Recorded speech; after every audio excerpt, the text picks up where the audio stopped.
क्या बच्चों ने अपनी जिज्ञासा से आपसे कभी ये प्रश्न किया कि मैम मेरे को ये टॉपिक बताइए, मेरे को ये बताइए, मेरे को ये नहीं आता, ये मेरे को सीखना है? नहीं, आप बस बच्चे को बताते रहते हैं और बच्चा उसको याद करता रहता है, रट्टा लगाता है और एग्जाम में लिख के आता रहता है। इसी वजह से ये जो पूरा प्रकरण चलता है, इसके अंदर कहीं पे भी जिज्ञासा का रोल नहीं। इसलिए आपने देखा होगा अधिकांश बच्चे जिज्ञासु होते ही नहीं, उनके अंदर कोई जिज्ञासा रहती नहीं, उनके अंदर कोई प्रश्न रहता ही नहीं है।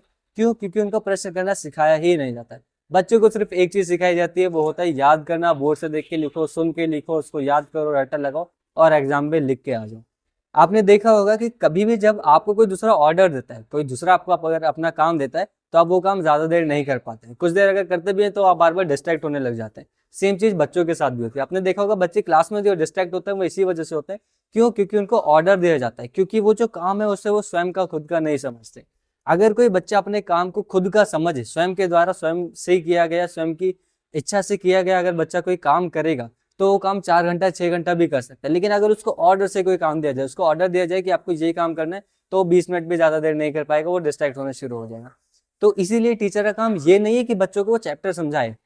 टीचर का काम ये नहीं है कि बच्चों को वो टॉपिक सुनाए, टॉपिक के बारे में समझाए, डीप से डीप उसके बारे में नॉलेज दे। ये टीचर का काम है ही नहीं। टीचर का काम है बच्चों के अंदर जिज्ञासा डेवलप कराना, जिज्ञासु बच्चों को बनाना।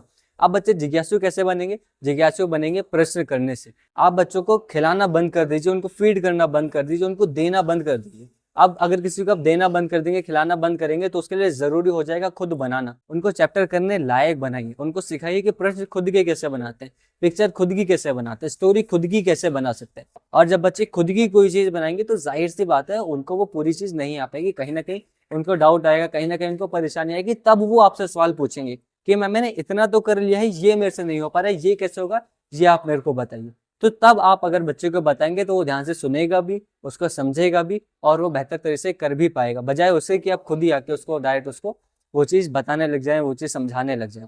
पहला काम ये करना है आपकी कि बच्चों को जिज्ञासु बनाना, उनको प्रश्न करने लायक बनाना, उनको प्रश्न करना सिखाना है। ज्यादा से ज्यादा बच्चों के अंदर से प्रश्न निकलवाने हैं, उनको प्रश्न देने नहीं है कि ये मेरे प्रश्न, इनको याद कर लो। उनके अंदर से प्रश्न निकलवाने। इससे जब बच्चे प्रश्न बनाने लग जाएंगे तो उससे वो जिज्ञासु बनेंगे।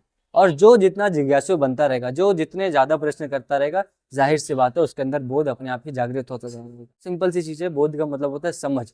कि आप बच्चों के अंदर समझ डेवलप करा दीजिए, बच्चों को सोचने समझने की शक्ति उनके अंदर डेवलप करा दीजिए, तुलना करने की, सवाल करने की, अपने आसपास की चीजों को 360 व्यू से, हर पर्सपेक्टिव से देखने की, ये आप उनके अंदर पावर डेवलप करा दीजिए। उनके अंदर बहुत स्वयं ही आ जाएगा।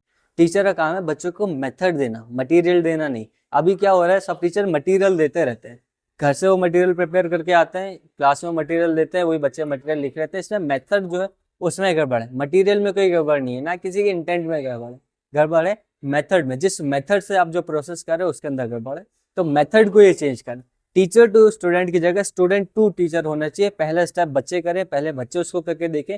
जब बच्चे से जहां उसको दिक्कत है वहां से बैक सपोर्ट टीचर करे, फिर टीचर उसकी पीछे से हेल्प करेगा। तो अगर स्टूडेंट टू टीचर लेके हम मेथड से चलेंगे तो फिर जाहिर सी बात है उसमें बच्चे आगे रहेंगे, वही ज्यादा सीखेंगे, उनके अंदर कॉन्फिडेंस भी डेवलप होगा, उनके अंदर नॉलेज भी आएगी और वो ज्यादा सीख भी पाएंगे।